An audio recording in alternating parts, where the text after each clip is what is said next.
age 37, Carly Moosah was diagnosed with breast cancer and soon discovered she carried the BRCA1 gene. She had her breasts removed and reconstructed from her tummy tissue. With a hip-to-hip scar and a new belly button, Carly has a smiley face of scars. Now every day she thanks her body for everything, and life has become Carly's biggest privilege and gift. We can get knocked again and again. Things can get incredibly hard and dark, but if we just hold on to tiny little things, and some days all we can do is crawl, those little movements move us forward. Since her diagnosis, Carly has learned how to show up, be appreciative and grateful for even the most difficult days. Having the knowledge that she has got through some incredibly difficult times, this too shall pass, are 4 words she falls back on during her harder moments. Having accepted life happens for you and not to you, her darkest times have ended up being the most enlightening. Acceptance is difficult. Being diagnosed with breast cancer at 37 was not part of Carly's grand plan. But the acceptance of letting go of whomever we thought we were meant to be and connecting with whomever we are can be exciting and liberating.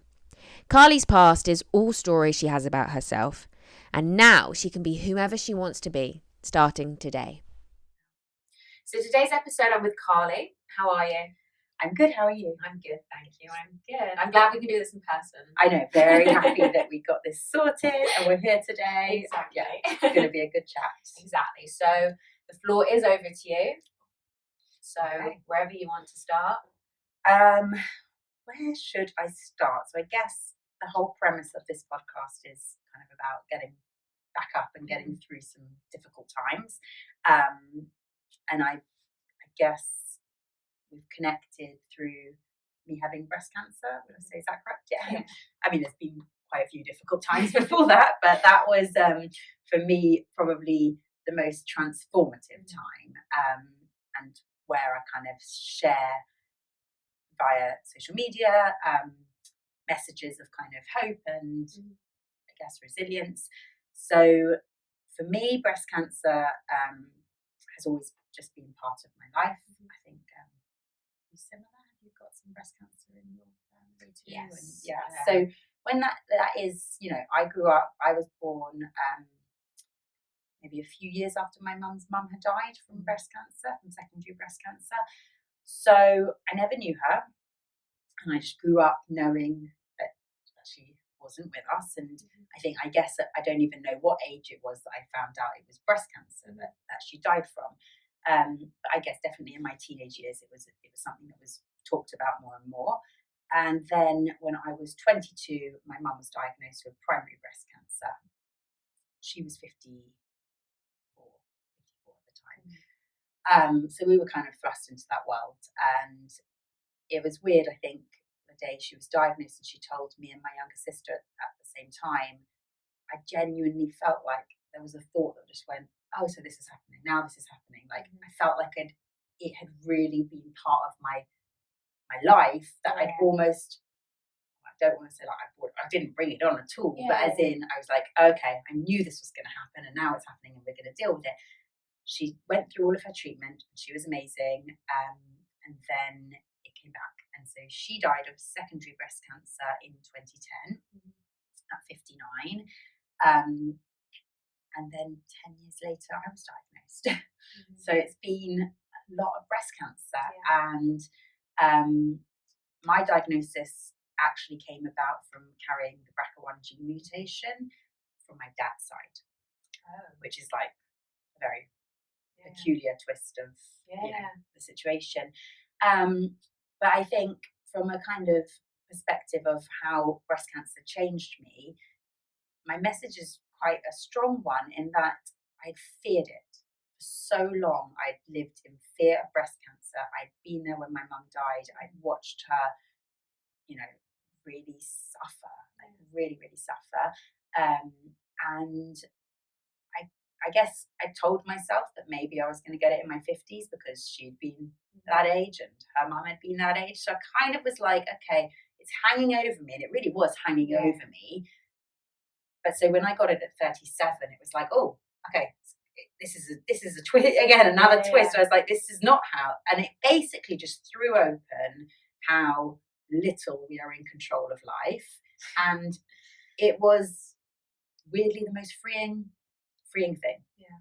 And that's kind of, I guess, where I take things. It wasn't, I think we've spoken about this. It was like, okay, this has happened now.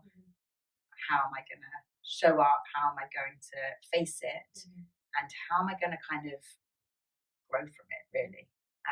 So that's a bit about why I'm here. Yeah, absolutely. And so when obviously you did get the diagnosis, I know you said that it was lingering and you kind of maybe thought it would happen, but obviously you got it much earlier than expected. How did you take it anyway? I don't think I took it very well at all.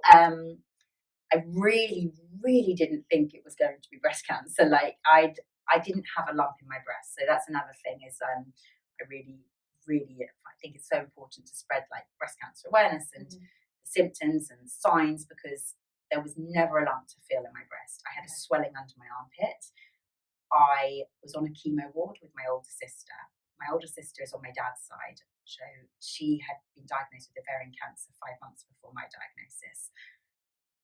We don't do things by halves as a family. And so, yeah, I think that was my thing, was I went for the ultrasound by myself. I really thought I was wasting their time. I was like, and when it kind of started to snowball and the scan took a bit longer, than I was like, okay, something's going on here. He's spending a lot longer on the left side than the right side. And then it was like, we need to biopsy, we need to do a mammogram. I was just like completely thrown. I was just like, no, I haven't even eaten lunch, and I was planning to go for lunch and then go and see the consultant after. And like, this wasn't part of the plan. So I did kind of tailspin at that point.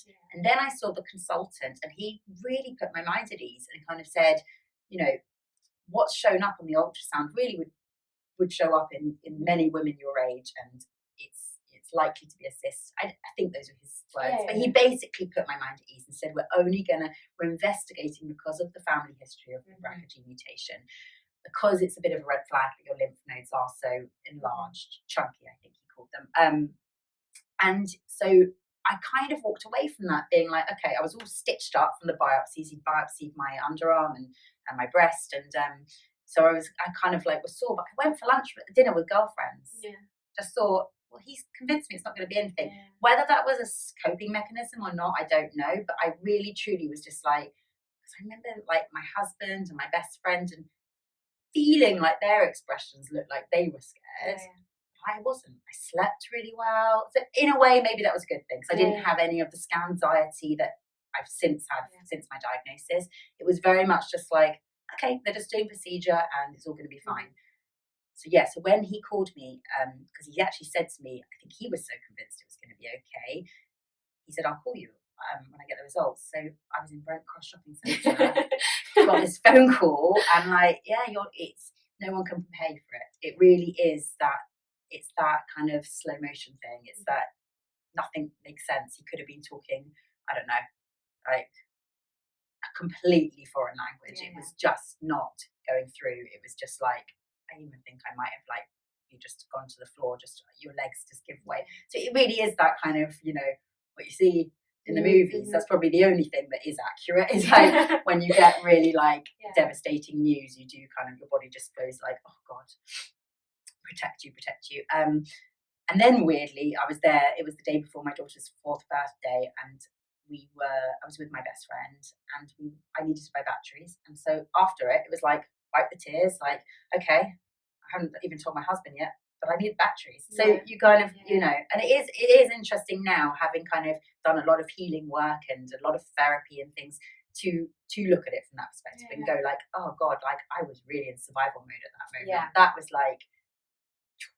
let's not think about this, let's put it there for a second. And then I called my husband on the way home. It was a horrible day, it was a horrible week. I think there really is no other way to put it. It's that you wake up and you go, having lost my mum 10 years ago, I would liken it to that. It's a grief. It's like, you wake up and you just go, and the memory's there, oh God, I've got cancer, oh God, like what's happened, like is this real? Like you kind of just, you want to wake up from the nightmare, really.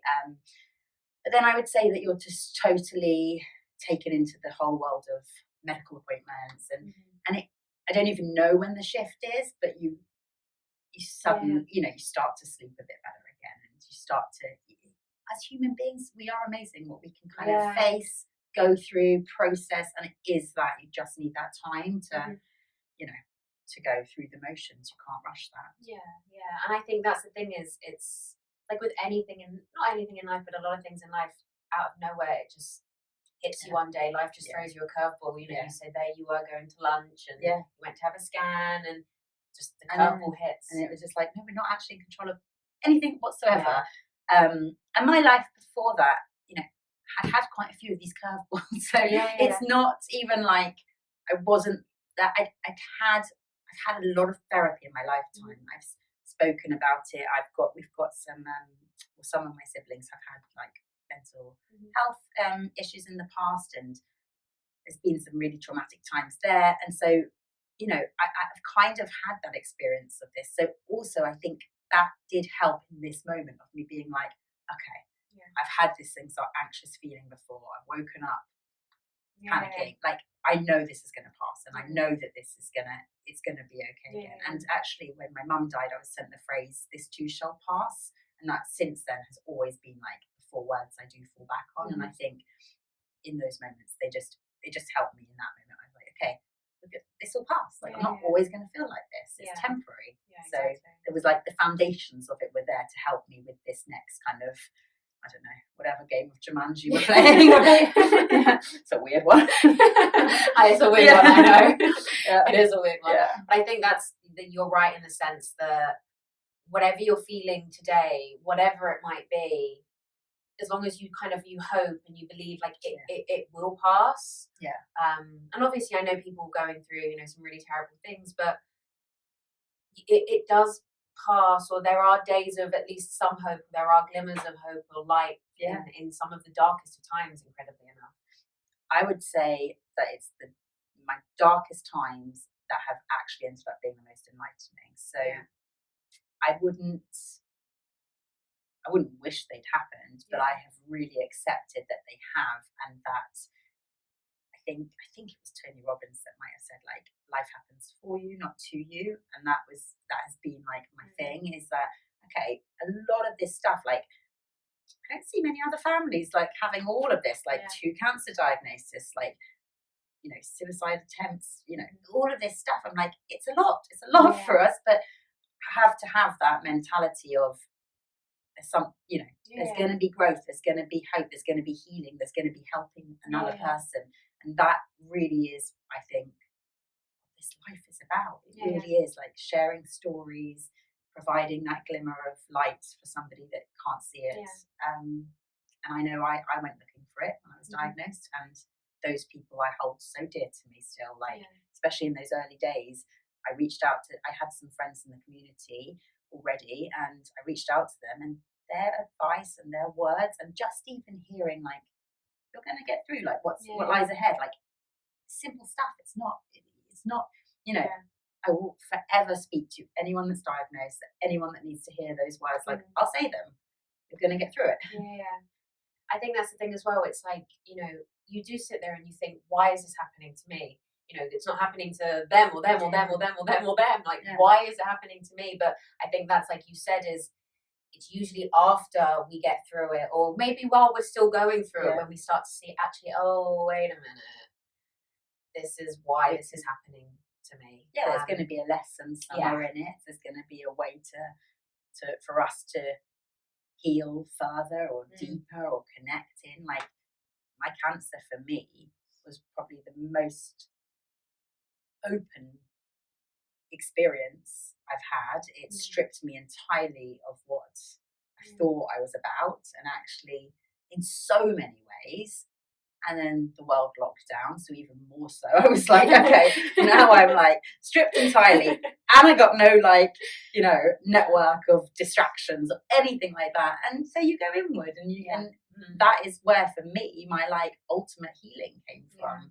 And it's still, obviously, it's a work in progress. I'm always saying I'm like nowhere near fully healed. I don't know if you ever are in this life, because something else kind of comes along, and that's part of the process too.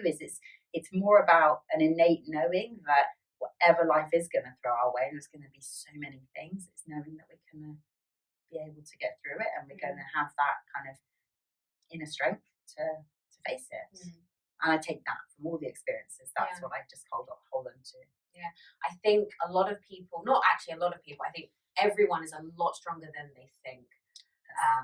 And I know there have been times in my life, and I'm sure in other people's lives, where you might look back and you kind of sit there, and even still you're like, wow, where did that come from that day when I did X, Y, Z? And it can still blow your mind where it came from, but it just shows you that it came from somewhere. That means it's there. Yeah. Even if you never thought it was, and you never went searching for it, and you never thought you were strong enough, you actually, I think, are.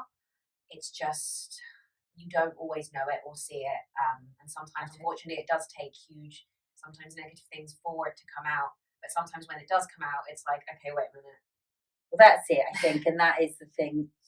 That's my massive messaging. And I wish, this is one of my hopes and dreams, is that I could empower every single woman not to have to go through a life-changing diagnosis, trauma, like whatever it is, that they can literally stand there and go, oh no, I'm going to be okay. Like I can face everything. I'm like I'm a superhero basically. Like everyone is. And I got a lot of messages during my treatment because I was sharing stuff like, oh, I couldn't do that. And obviously well-meaning messages, just because people see it and see how hard it is. And it is. Chemotherapy is brutal. Yeah. Going through everything you go through with a cancer diagnosis is very hard. However, everyone could. Yeah. Everyone could, because everyone has that, and you don't. It's like you say, it's just the knowing that it's there that helps people. And I think anxiety often comes from that fear that you're not going to be able to face whatever life is throwing your way. I was such an anxious person before cancer. Like, I'm not to say life situations don't sometimes get me feeling that old way, but having that knowledge that like I've come through some really difficult times, I'm able to like have that kind of conversation with myself and know that I can do this. So it's almost like little pep talks. A friend earlier said, oh, you're like Bruce Willis in Friends, you know, when he's like talking to himself in the mirror. I'm like, yeah, I am now. I do that. I like talk to myself in the mirror. In fact, every single morning I do that. I read this great book recently called Good Morning, I Love You by Dr. Shauna Shapiro, I think is her name. And basically the premise is like every morning you go like, good morning, I love you. Like you check in with yourself before you do anything else. I have this internal chat with myself like every morning, just even when I'm maybe not feeling it or it's really difficult and I know it's going to be a difficult day, just having those like little words to yourself sets you on your way like that day. I'm a big firm believer in that, like kind talk to ourselves. But I hear it a lot, I read it a lot in books, or even, you know, I know it as well. The more negative things you say to yourself, the more negative you're going to feel. And people always say, well, you would never say something like that to a friend. So why are you saying you feel, I don't know, ugly today, or you're not going to make that, you know, test, or you're not going to do X, Y, Z. Sometimes it can be so subtle, right? It's just people don't even realize that. No idea. They're saying, they're talking themselves down, and only as an observer you can be like, that was a really unkind thing you just said about yourself. Like, you're beating yourself up for something that is not. I think it's important, and that's what the thing is. It's important that even if you feel, let's say you feel insecure one day, and even if you feel insecure, wherever you go, just walk into that room, and even if you feel it, just say to yourself, give yourself something positive. I might feel insecure, but you know what? I feel good, or I look good, or I know my hair looks good, or I'm amazing. Just say something to yourself that will just take that little edge off, and it's amazing how it does work. It's probably the only time in your life that you really truly saying the words fake it to make it really works. Because the self-love stuff, like I really struggled with before my cancer diagnosis, and I talk so negatively to myself. I've had like various issues with eating disorders in the past, shame around my body, like so much deep-rooted horrible issues, which again can't change, can't go back. But however, having cancer and like watching my body try and live and overcome like this toxicity that was being put into it week on week, and how it was healing, and the operation I had, like, and just really getting to grips with like, wow, body's are miracles, complete and utter miracles. I found this kind of this newfound gratitude for it, and that has become again a thing of like body gratitude, being body grateful, and it has shifted so much. And whereas I'm at my heaviest than I've ever been, I walk around lighter. And that's the thing is, I think, and that's where the talk to ourselves is so powerful, because my brain still obviously might go to, oh God, clothes aren't fitting, this, that, the other, all of that stuff. That's lifetime of thinking like that. Doesn't just switch off, but the quicker I come in with, oh, but your body is alive. Like there's no greater shift in perspective, and it really does like go, okay, yes, it is. My body's great. My body's doing amazing things. Like we've got this, me and my body. And I think that's the thing. It's okay to know that when those thoughts come in, whatever the thought is, you know, if you do put on a pair of jeans and like, oh, my jeans aren't fitting, and it does, you feel that negativity sometimes, but it is, and I think those thoughts are okay, and it's, you know, okay for people to know that if you think some negative thoughts, it's not the end of the world, but you're right in the sense that how quickly can you then say the positive things to yourself to help you get out of it? It's not, that's it. The thing is, I don't even beat myself up for the negative thoughts. Exactly. I'm really kind to myself. I kind of, again, it's that internal dialogue. I'll be like, well, of course you're going to think like that. Society makes us think we got to be like this and we got to look like that and blah, blah, blah. And then it will go to, but what has your body been through? And now you're in the menopause and you know, you're on this trajectory and it's all as it has to be. And I go, okay. All right, so I can cope with you know a little bit of extra weight or whatever. Like it's all right. Yeah, exactly. Basically, it all boils down to I'm here. Yeah, exactly. I'm here, and that is never far from any thoughts. And it actually is like what helps. You know, it's when we talk about gratitude. I think there is no deeper level of gratitude than being grateful for every single day. Yeah. So yeah, no, I agree. It helps with perspective shifts. Definitely. So how do you feel then your perspective changed from before your diagnosis to where you are now? I mean, you've said a lot, but I think it has changed dramatically. I think I can show up. I can appreciate that even the difficult days I'm grateful for. So that's the biggest shift, I would say, for me. I would say I don't fight my feelings like I used to. I don't run from them. I used to be quite a big drinker, like you know, not classified as an alcoholic or anything like that. But I was a big drinker. I drunk through painful times. That would just be what I do. Like, okay, something absolutely horrific has happened today. Let's go get drunk. Like, and so that was how I handled stuff.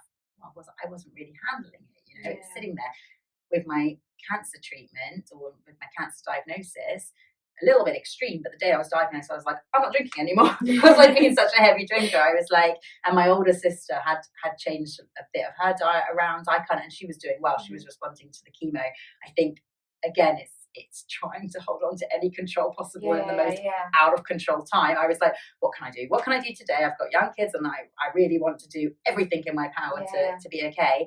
So I was like, I'll do whatever you're doing. Emma, tell me what you're doing and I'm going to do it. So the alcohol went that day.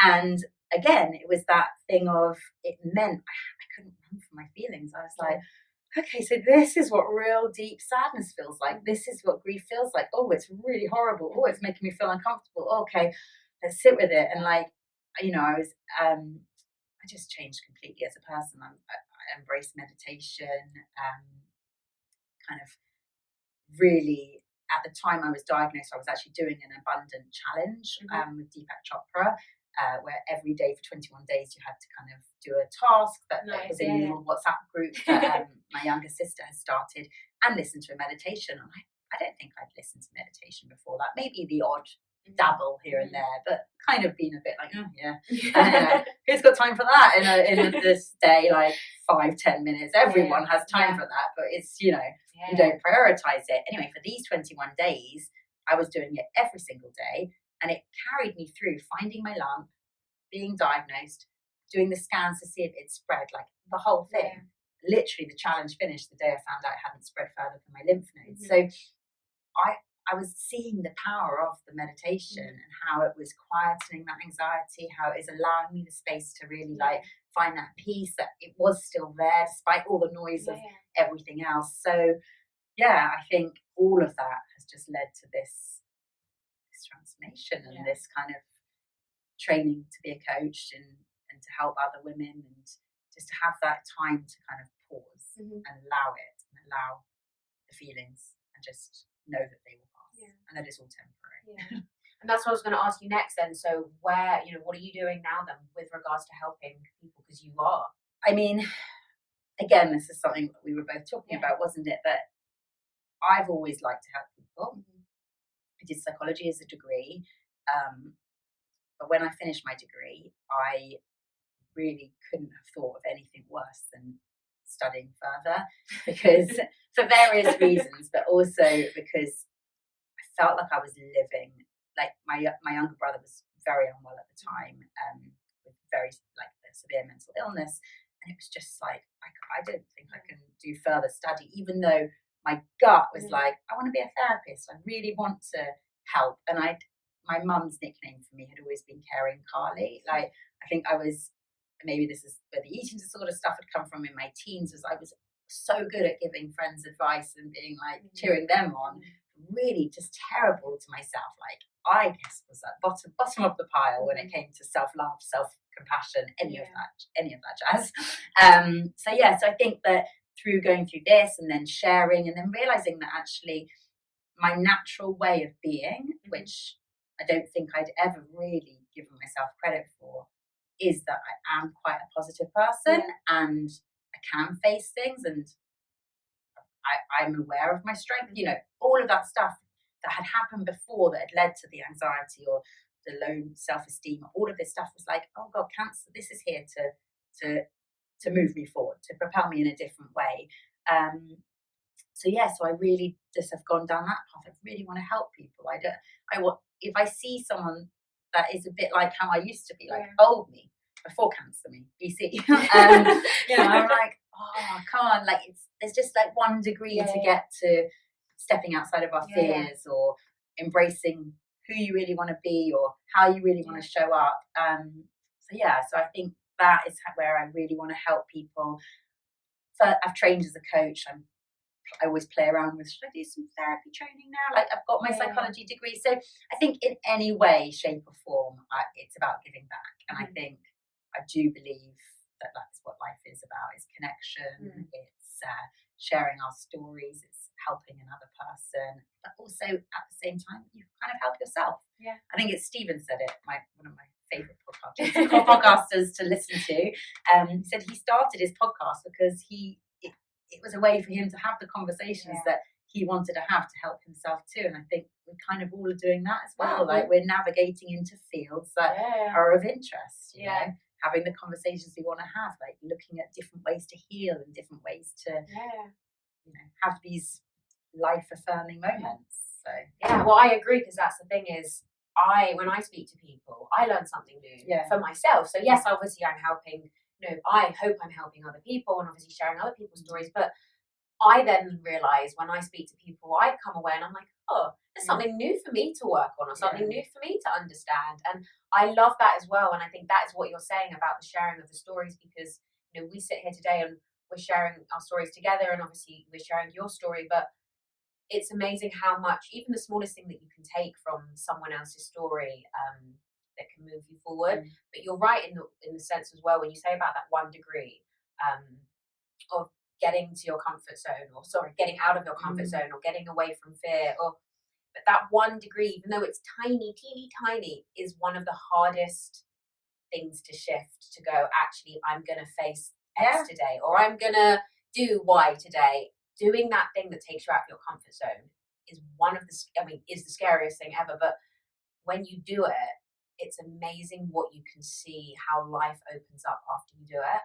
And that life still carries on, right? It's like, oh, it wasn't. I remember, I think, was it before my cancer diagnosis? I think I had to do a story on Instagram talking, and I was like, oh my God, palpitations, like, how am I going to do this? Oh my God, who am I to do this? And then it was like, oh, no one cares? Literally, I could talk all day to this bloody phone and no one would actually care. But you tell yourself these major stories.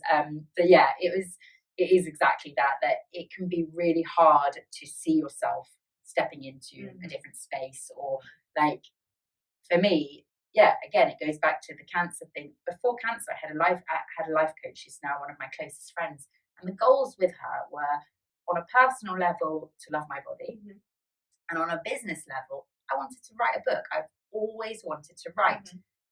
Cancer was like, what the hell? Like, I love this body. This body has been with me since day one. Like, I grew in my mum's tummy. Like, what an amazing connection to have. You know, all of this different narrative. And then it was like, I write a book. Well, of course I can write a book. Like, everyone can do what they want to do. Like, why am I holding myself back? And I think it's that, and that's where the coaching for me comes in. It's like, I just want to, anyone, even if I had a friend say, she loved, like, I think she was coaching a netball team, and I was just like, well, there you go. Or she was playing on a netball team and she loved it, and she'd always loved it. And I was like, well, why don't you coach your kids? Bring your passion, however it is, into your life. Like, I do a lot of that. It's the inner child healing, right? Like, connecting back to what we loved as kids. It's kind of go to myself, when did that stop? Why did I just stop doing what I absolutely loved then?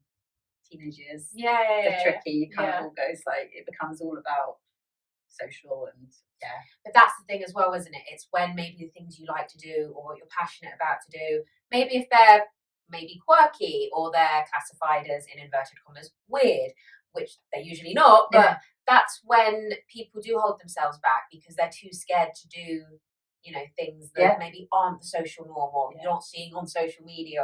But actually, if that is who you are, and that is who, you know, that is what makes you the person you are.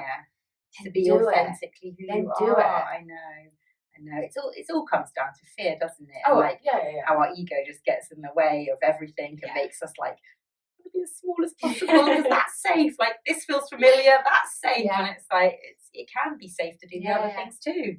And it is the who am I to do this? Like, who am I to, you know, put this on social media? Or who am I to, you know, write a book? Who am I to do some of these amazing things that people dream about? But actually, you are the person that can do it. If you just put your mind to doing it, you can do it. Is what I think. Yeah, absolutely. So how are you doing now? How am I doing now? My health is good. I finished treatment coming up to 2 years. 2 years next month.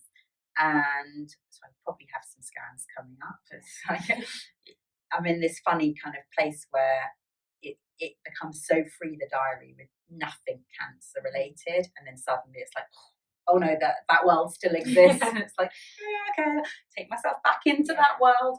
Deep breaths. But health wise, good. I, because of carrying the BRCA1 gene mutation, had my ovaries out just over a year ago, which thrust me into the surgical menopause at like 39.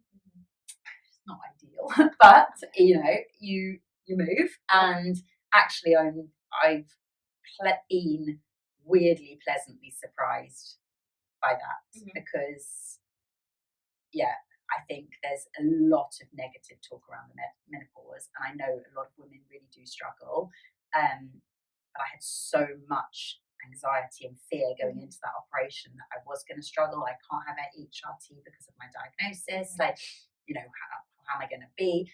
And actually, like, I found various ways to manage it all. I'm doing okay, and that's like, so in a way, that's really been quite empowering to me. Like that, okay, I've got this again, another thing, another of those curveballs, like menopause. But I'm good. I'm doing well. I've got all my like tools in place, and I've got my therapist. I got my coach. You know, I did the coaching predominantly to kind of help myself in a way to be like, what are these ways I can do? You know, face things and give myself some confidence and give myself compassion. And it's good. It's all good. It's finding the good structures and the things that just help you get through, the good habits or the good structures. Finding that can help you propel into, you know, whatever you want your life to be and however you want your life to go. And it can be small stuff. like I said about the checking in on myself, that is 5 minutes before I look at my phone, before I get out of bed. It's like that peace and quiet to myself of like 5 minutes, and just almost a bit of visualization, like going from like my feet, or if we're into chakras, the root chakra, all the way up to the crown chakra. And it's just kind of checking in and being like really present with myself and my body. And that 5 minutes, it is just massively helping out. You know, there's a lot of uncertainty in many things at the minute in my life, and that just gives me that space to kind of be like, okay, we've got this, let's go. Exactly, we've got this. Exactly. And I think it's important as well that those small little things that you do, you know, for anyone that does them, I think a lot of the time people, especially when they've just started them, don't see the improvements, or they don't see the positive effects they're having. But if you just keep doing it kind of subconsciously just becomes a part of your life. And it, even if you don't see it working, it actually does. Even behind the scenes, it does. I mean, you've probably heard the same thing too, of like when you go through something and then you work on healing yourself and exploring all these different avenues. Like, I know my brain is different now. I know everything that I've gone through, the way I approach life, the gratitude I have for it. Like, it's all just, it's there, it's quicker. And I know it sounds extreme to be so grateful for everything because I'm alive and I get to be alive. But that level of gratitude just means that nothing's taken for granted. You just don't. So, which then it allows me to embrace every avenue of whatever this interesting experience throws my way. Yeah, exactly. And I think that's, again, like you were saying, it's important then that you know that you can look back and be grateful for the fact you never gave up. Because I'm sure there were so many times you wanted to, and there were, you can look back and go, but I never gave up. And you can now see how your brain's different, and you can see how things are different because you never gave up. I think that's important as well. I think the brain changing is a whole new field now, isn't it? About how we actually can rewire our brains. And I think that it's incredible, and it gives, again, it goes down to that hope, right? Where someone can feel like they're not going to be able to. It's like, no, you can. And if you actually just start really small, like really, really small, with just one kind thought to yourself. Let's start there. If you can do that, then build it up to 2. Then, you know, and it's hopeful. And I think that's what every single human being needs, potentially, to survive all that life is going to throw people's way, is that element of hope. I think hope is just, just needed. Hope is really important. And even if it's the tiniest little bit of hope, like you were saying, that one step, that one building block, you know, each day, it does add up if you just keep along with it. For sure. And then I just wanted to ask if you've got any advice for women that either have the BRCA gene in their family, and obviously people can get tested, so they might be worried to get tested just in case they find out the results, or they have been tested and they do have the gene. Kind of, what would you say to women that might be in that stage? So with the BRCA gene mutation, I think that community and support is really important. That would be my biggest recommendation. I actually started to host a meetup at Future Dreams charity in London, and that's, again, I've said yes to doing that because I needed that. Like, finding out I carried the BRCA1 gene mutation came a few months after my diagnosis. That was by far my biggest cry.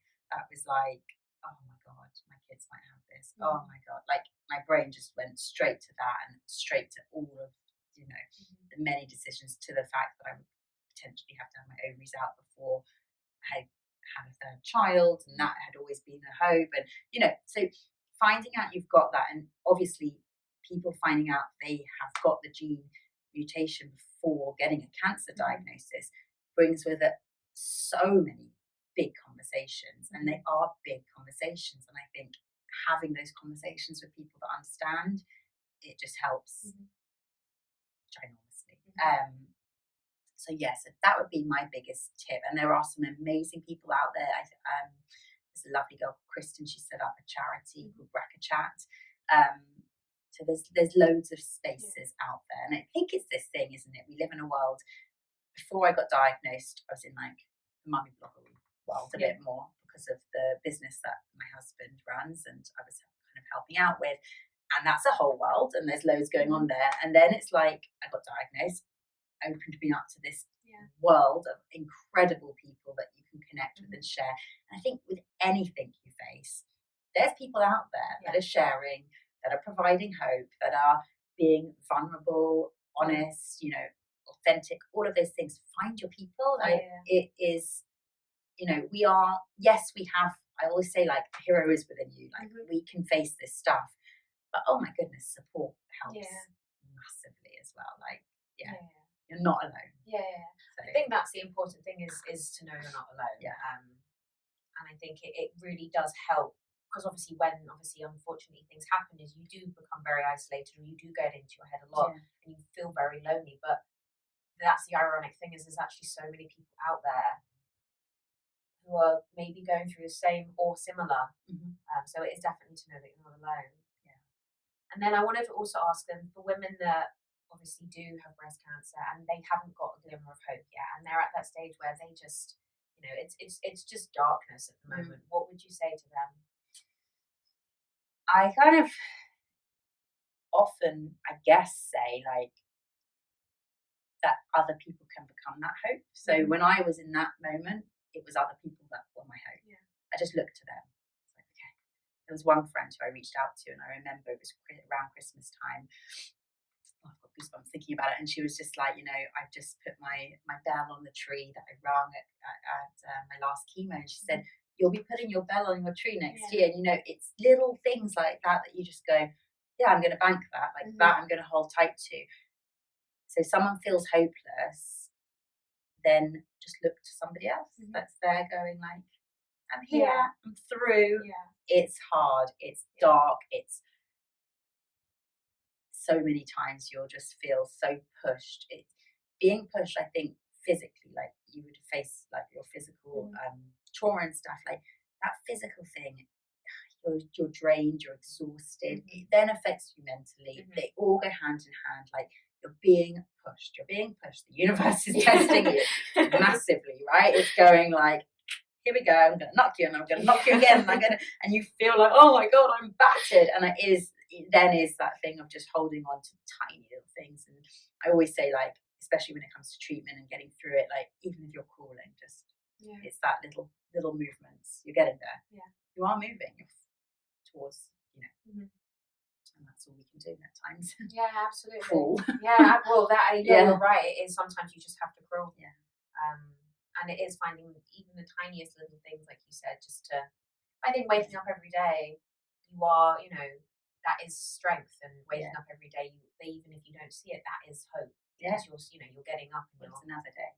Exactly. It's another day we get. And that is the way I see life. Life is the biggest privilege and gift. And like, you know, when people look at, oh, I'm turning old this age, I'm like, oh my God, are you kidding me? Like, bring it on, please. God, can I be like an 80-year-old grandma with my nipple nubs, which I've had recreated, you know, like, so I probably am, you know, I'm perma erect with my fake ones, and it's like, let me get to that age and be that. I would give my right arm, this is my right arm, you know. It's like, it's a privilege. So every single day, life for me is a very beautiful thing, despite all of the pain, and there is pain. In fact, again, it was that book that I read recently. Said, there was an equation. It was so good. Suffering equals pain times resistance. Okay. It basically implies that, and again, there is suffering, but if you can resist zero, like not like accept every single thing that is thrown our way, just accept, okay, I accept it. Okay, I don't know why it's happening, but I accept it. Breathe. If you multiply anything by zero, it's zero. So your suffering is zero. It doesn't mean you can't have the pain. Pain is coming. Like life is painful. Losing people is painful. You know, grief, diagnosis, people dying before they should. Like so much is painful. But it's, if you can accept it as part of this experience, then you get less suffering. And I really liked that. I was like, actually, that is so true. When I've been in my most suffering space, it's definitely been because I've been like resisting whatever is going on and not accepting it, and kind of feeling a bit sorry for myself or whatever it is. Like, I hold that one close. I like that, and it is kind of just accepting, learning to accept. But I think acceptance is a really, really difficult thing to do. Yeah, but it is acceptance in a way. Again, it goes back to the control. It's like people find it very hard to accept, and that was part of my cancer diagnosis. This wasn't how I had things down. Like, no, I was not meant to get breast cancer at 37, and then lockdown happens. I'm homeschooling. I'm going to chemo. Like, what? Are you kidding me? This was not part of my grand plan. And it's like, well, nothing actually is. Nothing is. Like, so then, the acceptance of letting go of whoever we thought we were meant to be, and connecting into just whoever we are. Like, and that is it can be a really fun, exciting, liberating experience. Actually going, okay, none of that was all stories I had about myself. Like, I can be whoever I want to be, actually.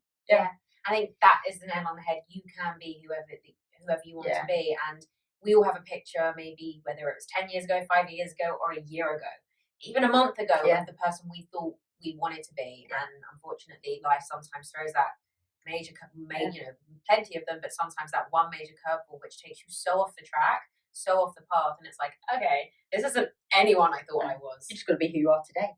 Right? Whoever we are today, right now, is who we are right now. Exactly. And that's when you can kind of sit back and go, right, well, I'm going to build who I want to be now. Sometimes actually when we are taken to that place, it's like, okay, well, I've been thrown so off the path I thought, it's time for me to show me who I want to be. So it can be amazing. Thank you.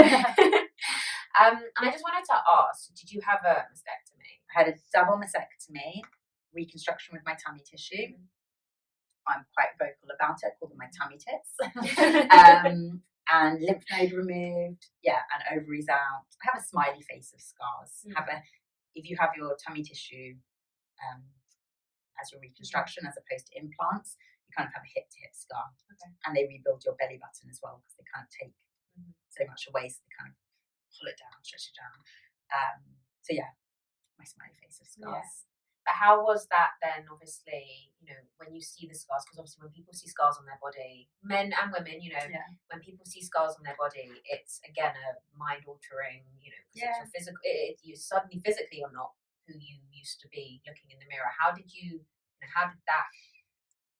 I would say again that there is a process, and you are not going to come out of surgery with such a big change to your body and automatically go, wow, amazing. Like, absolutely not. I woke up from that surgery when I was eventually able to get to a bathroom to see myself. My bra had 2 circular discs cut out from it, because they had to kind of check that the blood vessel had taken. They were checking it every 15 minutes. And there was no nipples there. I wasn't able to have a nipple saving mastectomy. So there was just flat skin. And, you're looking at yourself going, this is not what I saw in the mirror for 38 years of my life. Like, my body has changed drastically overnight. It was all taped up and things like that. I think, again, it's that thing of it's a process, but then your body's healing and you're like, whoa, like, bloody hell, they took tummy tissue and vessels from my tummy. I couldn't even walk. Now I'm walking. I'm able to, like, lift my arms up again. Like, my body's doing this amazing thing. And it was a real, like, loving, caring, kind little relationship I had going on in that respect. And getting to know my scars and my new body, it takes time. But it's the body grateful, the body gratitude. Like, when I was 4 weeks in after my surgery and I went for a birthday dinner and I wore, like, quite small heels, it was just like, oh, my body's amazing. Like, and you do kind of go, 4 weeks ago I really, really couldn't get out of bed. Like, so I think and whether that's my mind or just how it naturally is, but I was just more blown away than anything by my body. And I've really, like, started to love my scars, and really, I do a lot of writing, and I find that very healing. And so there's been kind of a appreciation of it. And again, it's an acceptance. Would I prefer my old body? Yeah, probably, but I'm not getting that back. So why would I think about that? I've got to be in this body. And again, it's a bit out there and it's a bit more spiritual, but it forced me to connect more with him and realize that our bodies aren't that important. I think someone who I follow, Alex Light, maybe said it's like the least interesting thing about us. And that's helped me massively with kind of growth and starting to love myself more and who I am. It's not my body. Like, I follow amazing accounts that reaffirm that message, because it is one that is a very strong one. It's been there for a very long time. How we're meant to be, what size we're meant to be, all of these things. Like, my mum was the most incredible woman. She was also a beautiful model with an exceptional body. So that's not her fault. That's just how it was. And so I had this. It was deeply ingrained.